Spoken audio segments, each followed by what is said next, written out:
What happens when the person protecting your life is also the one stealing your heart? I'm Logan Crawford, and right now on GBM, we are joined by a terrific author. Her name is Regi Murray, and she has penned a gripping, romantic, suspenseful novel. It is called Disguised Threat.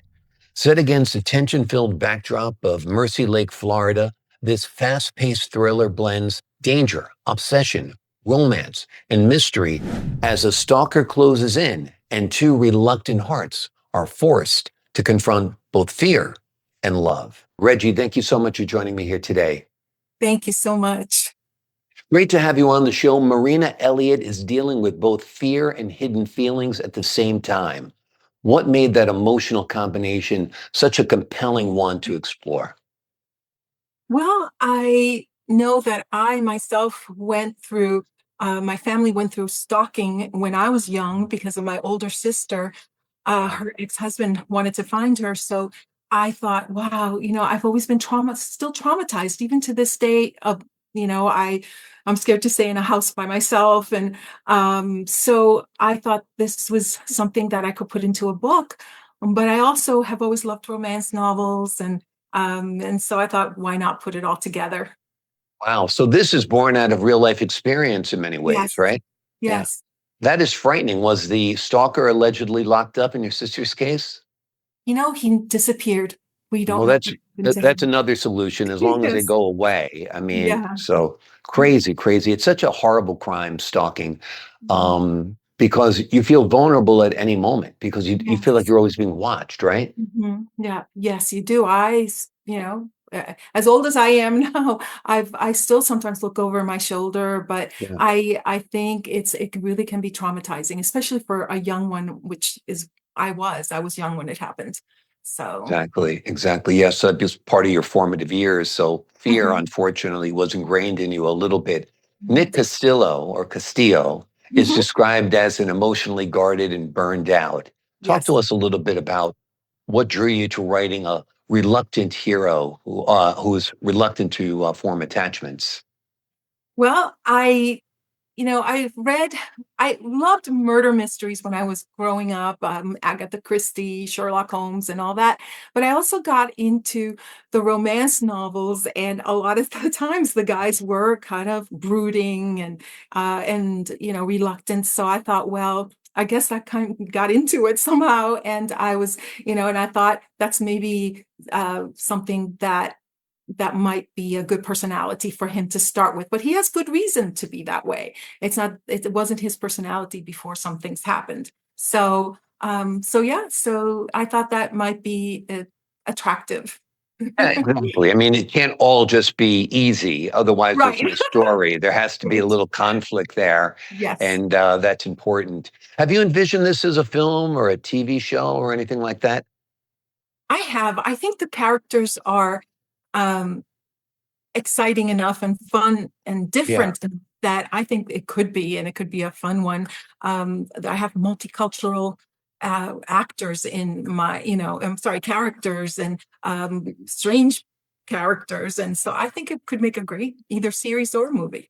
Yeah, you got a compelling love relationship. You've got a weird, villain out there, Yeah. and you've got great locales as well. So I think it'd be a terrific series. So Netflix, Amazon Prime, Hulu. If you're listening, here's a book that's ready to be adapted for the medium-sized screen, which isn't so medium anymore. It's Right. fairly large, even when you're at home. Yes. Talk to us a little bit about your writing career. Is this your first time writing a book? It is my first time writing a fiction book. I wrote a dissertation, about 200 pages for my doctorate, but it's not fiction, right? It's a Yeah. very factual and little. Sometimes I would write little skits or I've written a little article here and there for a newsletter, and usually it's humorous because I love humor. So, but no, this is my first time writing a fiction book. Yes. Well, it's hard to put humor and romance in a dissertation. So we're glad you saved it for a novel. I actually always thought that carpal tunnel syndrome was fake. I always thought people who have carpal, but I had to write my thesis, which was only half as long as yours, about 100 pages. And by the time I was done, I couldn't move my hands. Oh, So yes. it is a real Yes. thing, but Mhm. amazing. I don't mean to divert around here, but Mhm. talk to us a little bit about the villain, an obsessed killer who always seems one step ahead. He really makes a frightening antagonist, don't you think? I do because having someone who knows exactly what your next step is going to be is frightening. Of course, we Yeah, find out later how he knows all this, but it is that's what I thought made it even more scary because you can't get away from him pretty much. So yeah, exactly. Exactly. Yeah. Your hero your anti-hero has to be as strong or maybe even stronger than your hero sometimes to yeah. make the drama and the story work. Mercy Lake, there's so many little towns in Florida. I wasn't sure if it was real or not. I'm like, isn't that near Bonita Springs? I'm not No. sure. You made it up, right? I made it up because, Nick and I thought, Florida has a lot of Hispanics, and there are some in the book. There's everything. There's Hungarian, German, everything, and a couple of Hispanics, three actually. And murcielago means bat in Spanish. And so I made it that at one point I had it Mercy Lago. I'm sorry, yeah, Mercy Lago. And then I said, no, Lago actually means lake as well. So I just made it Mercy Lake. I just wanted, for my English speaking audience to understand it better. So Yeah, that yeah. sounds great. And it almost feels like a character. The place feels so real. Talk to the folks at home. Tell them a little bit about Mercy Lake, this little area, this town you invented. Well, it's not a big town, but it does have a college, and that's where Marina, one of the protagonists, works.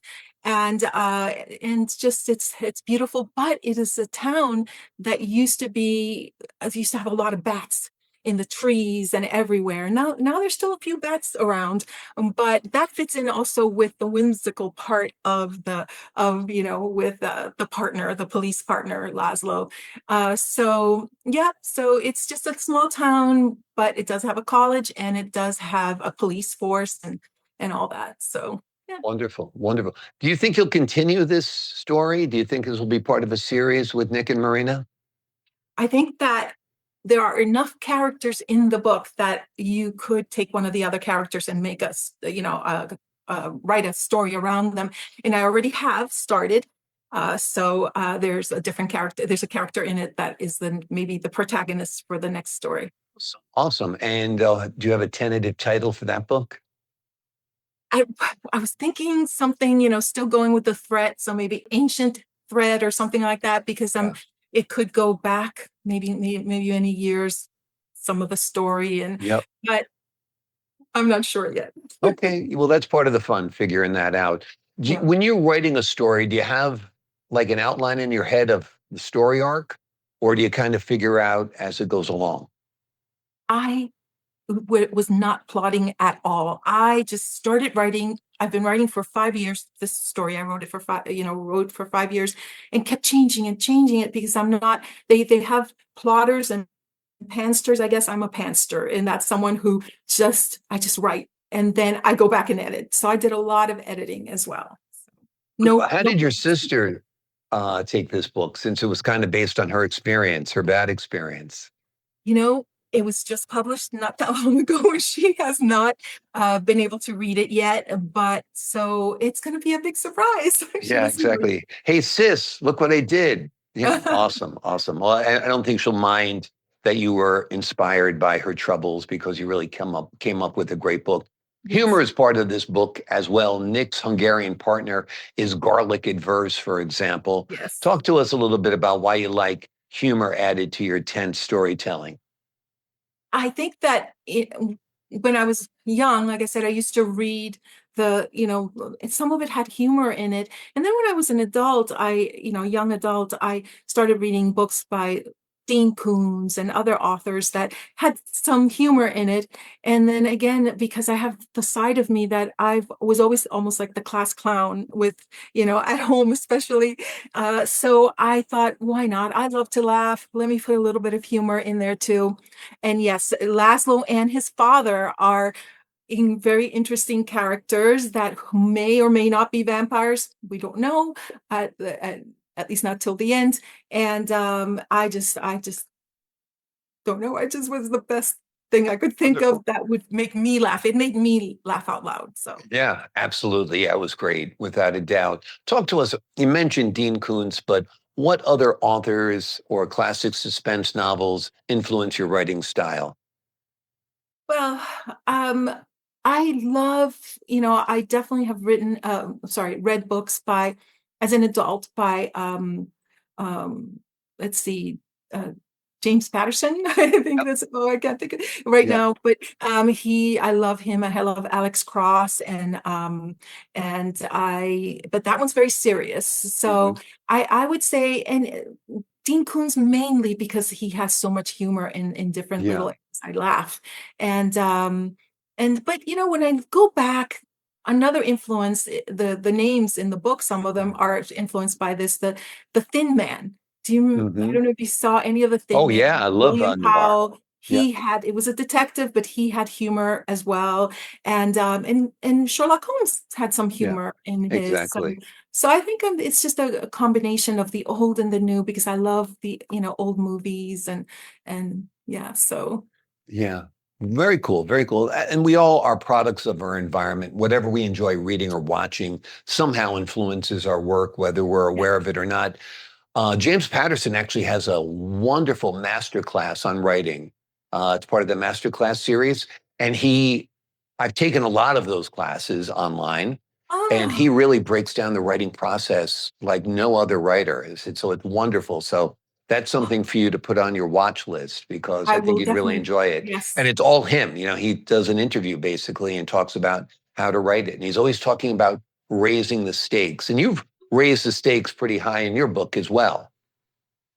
I think so. There were some times that were pretty scary. There were some, yeah, And especially, Marina thinks she's finally safe, and yeah, then danger returns. We always like that, right? You feel like right. the threat has been eliminated. I can breathe easy now. And then all of a sudden, boom, Yes, danger's not over. It's still going on. yes, yes. Wonderful, wonderful. Who would you have play Marina and Nick if you were to adapt it into a screenplay?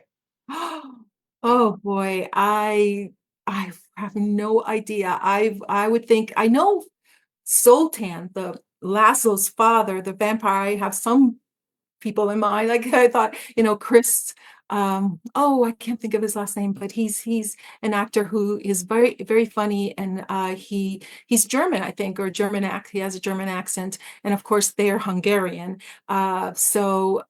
Maybe someone like that, but I think I'd leave it to the people, the experts, the producers, the directors, whoever Exactly. The is, casting directors, yeah, they yeah, do a good oh, job of casting finding the director. right people to bring a story Yeah. to life, no doubt. What do you hope readers feel after turning the final page? Relief, excitement, hope, or maybe something entirely different?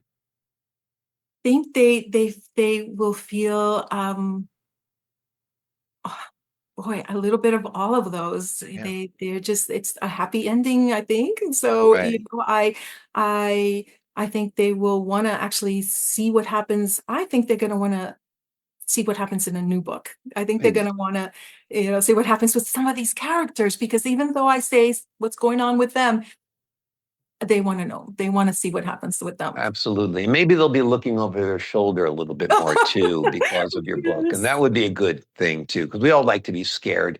The name of Yeah. the book is Disguised Threat. It is a suspense filled romantic thriller where danger, obsession, and hidden emotions collide in a deadly race for survival with memorable characters, mounting tension, and a heartfelt emotional core. Reggie Murray delivers a book that keeps readers guessing while rooting for love to survive against impossible odds. Reggie, thank you so much for joining us here today. Thank you so much. It was an honor meeting you. It was an honor meeting you as well. I appreciate your time, your insight, your talent. To the folks at home, I'm Logan Crawford, thanking you for your time this time. Until next time on the Global Book Network.